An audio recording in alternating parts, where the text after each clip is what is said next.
Hello and welcome to the Moral Medicine channel. My name is Eric, and over the coming months, I'm going to be interviewing a series of patients, family members, and researchers about the devastating condition known as post-finasteride syndrome.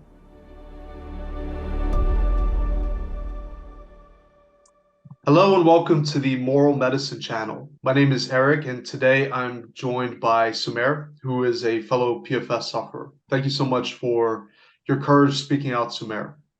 Absolutely. Thanks for having me, Eric. My pleasure. So, Sumair, why don't we start with you just briefly introducing yourself for the audience? So my name is Sumair. I'm 21 years old, and I'm currently a college student living in Chicago and studying history. And can you tell me briefly a bit about your life before taking the drug finasteride?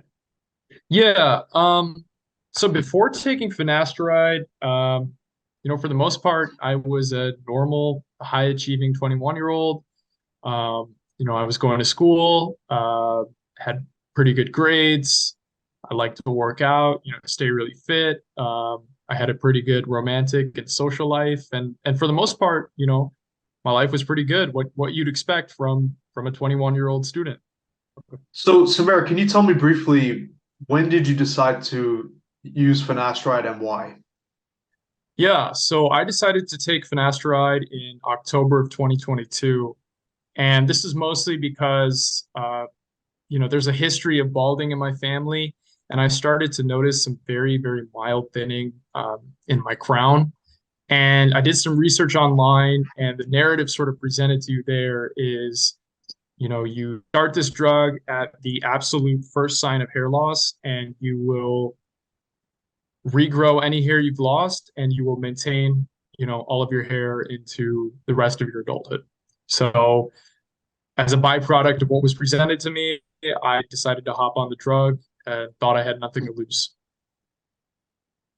So, how was the drug prescribed to you exactly? Can you tell me a little bit about the safety information that was presented to you and also a little bit about the company itself? Because I believe it was a telehealth company that prescribed it to you. So, please walk me through that. Absolutely.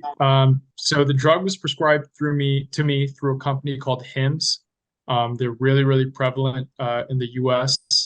And basically, the drug was prescribed to me as incredibly safe and effective. I actually received the topical formulation of it. So I never actually took a pill. I just applied a spray in any areas of hair loss. And, according to Hims, the topical formulation is even safer than the oral method. Um, and basically, what they told me was, side effects are very rare. And should I experience any side effects, I can come off the drug and they should uh, secede upon cessation of the drug. Right. So, tell me a little bit about your experience taking the drug. How long did you use it for? And when did you first notice that something wasn't right? Yeah. So I used only about 4 doses of the topical application. So I only applied it 4 times. Almost immediately, I noticed sort of a burning sensation in my genitals. It was pretty horrific. Um, and that continued on for a couple of days. And at one point, I had to actually take painkillers to help that subside. Eventually, I decided to text the HIMSS provider through their app, and I was like, "Hey, is this a normal symptom?" And she said, "No, it's not, and you should go get evaluated in person." Right. So, what happened exactly when you stopped using the drug? Yeah. So when I stopped using the drug, that burning sensation eventually went away, and for the most part, things seemed to be getting a bit better. Um, but you know, after that first week or so, things started to really go downhill. Okay, so you stopped the drug and the burning got better, but then did you develop any new symptoms after stopping the drug? Yeah. So over the course of the past 4.5 months, I developed a myriad of symptoms. But the first thing that popped up as I stopped taking the drug was this new sexual dysfunction that I hadn't noticed at all before. Everything was functioning normally prior to this. Um, but I was really concerned at that time. But I thought, if I let it be, things should improve over time. But obviously they didn't. Okay, and did things get worse? Walk me through exactly what happened from that point on. Yeah. So honestly, things got unimaginably worse over that period, unfortunately. Um, so the sexual dysfunction got worse. I noticed things like genital changes, numbness, ED, all of those things. But even apart from that, I developed anhedonia. I don't enjoy things the way I used to anymore. I developed, memory problems, insomnia, um, you know, problems with focus, um, just really, really a myriad of problems over this period. So yeah, things got much worse. And have you visited a clinician? Can you talk to me a little bit about your experience in that regard? Absolutely. So the first person I saw was my GP, and I told her about my experience. And I told her that I took finasteride, and I was concerned that I had developed PFS because I was experiencing all of this. And I told her primarily about the sexual symptoms, and she said that this was probably psychosomatic. And she said that in her 17 years of practice, she's never heard of something like this happening. Um, so at that point, she referred me to a urologist, and he was a bit more validating. But what he said to me, he was like, "Hey, I got two things to tell you. Number one, PFS is real. We know it exists. And number two, there's not much I can do to help you." So obviously that was really horrific to be in the situation and then hear that, you know, there's nothing they can do. It was pretty bad, but yeah. And how long have you been off the drug now, Sumair? Yeah, it's been about 4.5 months, almost five. Um, so yeah, it's been a good while. And can you describe all of your current symptoms? So everything that you suffer from now in detail. Yeah, absolutely. So like I said, all of the genital changes, the numbness, sometimes pain in that area. I have complete absence of any libido whatsoever. It's just not there. ED, really, it's essentially just the loss of human sexuality. I experience heart palpitations, anhedonia, anxiety, those issues with memory and focus, and then the insomnia. So, Sumair, can you describe the impact that PFS has had on your life? Absolutely. PFS has really, really negatively impacted my life. Prior to this, prior to 5 months ago, 4.5 months ago, I was pretty much a normal 21-year-old. Like I said, my life was really starting to take off. Um, you know, School was going great, making a lot of new friends and just enjoying my life. And, since then, I've had to start doing school online. I've had to move back home. And, it's just really, really affected all aspects of my life. I mean, that cannot be understated. Uh, Socially, it's harder to connect with people.